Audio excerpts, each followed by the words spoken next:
With September arriving and October being right around the corner, baseball season is slowly coming to an end, and there's no better way to keep my baseball fix than to play MLB The Show. MLB The Show 18 was released March 27, 2018 worldwide and is the 13th entry in the Sony exclusive series. I've never been one to be heavily invested in many sports simulation games. There have been a few sports games over the course of my life that I've enjoyed and still have fond memories of, but I wasn't invested enough to seek out their yearly sequels. When it comes to baseball, however, it has always been my favorite sport to play since I was very little. But as I reached my teenage and adolescent years, I ran into less opportunities to play, as it wasn't offered at my school, and it just wasn't something I made time for. As much as I enjoyed playing the game, I was never interested in following it on TV. I could never find myself able to sit down and watch any sports on TV. If I ever got to go to a game live, that was different, as it became an excuse to go out and scream nonsense with thousands of other people in one place.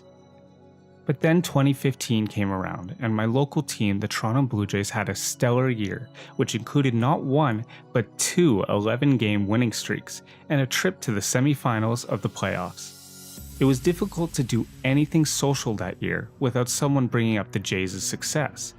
So hard that even when I was watching one of my favorite Let's Players on YouTube, I still couldn't get away from the Jays. Becky and Fraser are the hosts of Video Games Awesome Live, here on YouTube as well as Twitch and a few other platforms. And I've been following these guys for just over a decade and strongly recommend everyone to check them out. Except I should mention that their show is geared towards a more mature audience. I don't recommend their show to anyone under the age of 14. Anyway, they happen to be fellow Canadians, fellow baseball fans, and huge Blue Jay fans. So when the Jays were doing well, I would hear about them from these guys, and they ended up playing MLB The Show 15 on their channel to coincide with their Jays hype, and I was actually pretty intrigued by the game. If you get the chance to look through their library of Let's Plays, you should check out their MLB episodes and see how their opinions of the game may or may not differ from mine. So since it was so hard to escape everything Blue Jays, I decided to get some tickets to a game since they were pretty cheap, and I went with my brothers and a friend of ours, and we had a great time. We got to see one of Kevin Pillar's few home runs of the season. And am I the only one that sees a strong resemblance between Pillar and Rhett McLaughlin from Good Mythical Morning?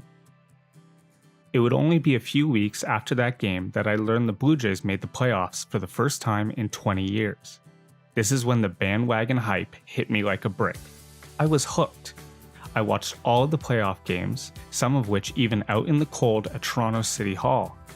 And what ended up setting my reignited love for baseball in stone was the wild 7th inning from Game 5 of the 2015 ALDS between the Toronto Blue Jays and the Texas Rangers. I believe any Canadian baseball fan could go on for hours about how magical that game and Jose's bat flip were, but that's not what this video's for. If you get the chance, MLB's official YouTube page uploaded the Jays half of that inning, and there's also this really cool documentary that was made that shows the entire emotional buildup that led up to that 7th inning. So with all of this new baseball love in mind, I found myself playing catch with my brothers almost every day while the weather was still good. And before I knew it, December 5th rolled around, and it was time for the PlayStation Experience 2015. This is where they showed us the announcement for MLB The Show 16, and if you watch that trailer, you can see how much of it was focused on the Blue Jays. Part of that being that the Blue Jays had a monumental season that year, but also because the Blue Jays' third baseman, Josh Donaldson, who was the American League MVP for that year, was the cover boy for that game. And for the first time in the show history, everyone got a Blue Jays player on their game's cover, as usually only the Canadian releases of the games would have a Blue Jays player on it, while the American release will have a player from one of the other 29 teams. Not too much longer after that, pre-orders went up for the game, and I pre-ordered the Steelbook MVP edition, which came with a few little in-game items such as a decent amount of the in-game currency. I found the gameplay to be quite addictive.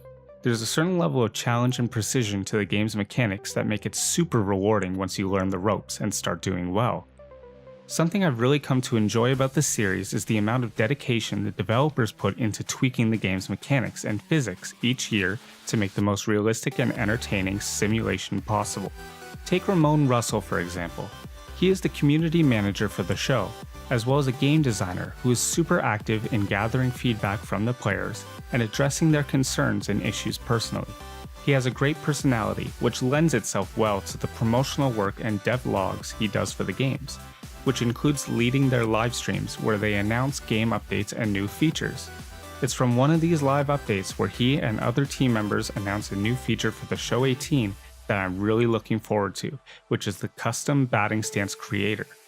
I'm excited to try and recreate my personal stance for the Road to the Show character that will be based on myself, as well as trying to make the wackiest stance possible, which Ramon actually addresses as something he knows players are going to have a lot of fun with. I really respect it when developers acknowledge the unintended ways players enjoy their games.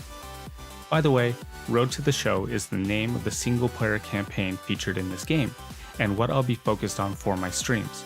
I'm planning on running at least 2 different Road to the Show characters, and if enough people enjoy this series, I might add some more characters, similar to someone like Bobby Crosby who has a handful of different campaigns running. But for now, I want to focus on a character I created for the Show 16 and transferred to the Show 17.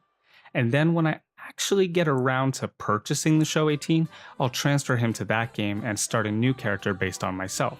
So I'll have 2 characters to work with. Yep, you heard me right. I haven't even bought the Show 18 yet. I will soon, but I want to get just a bit more out of 17 before I do, as I don't believe I've played enough of it to justify buying the new game. And this way I'll have 17 fresh in my mind when I play 18, so I can really tell what changes were made and get a good idea of how I feel about those changes.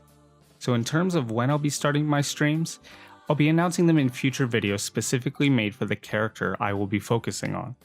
So expect another video very soon, which will introduce my created player and when I'll be starting the Let's Play. After a couple weeks, I'll pick up the Show 18 and start my second player. Till then, consider subscribing and check out some of the other content we have here on the KOZY channel. Thank you so much for watching, and you'll be hearing back from me very soon.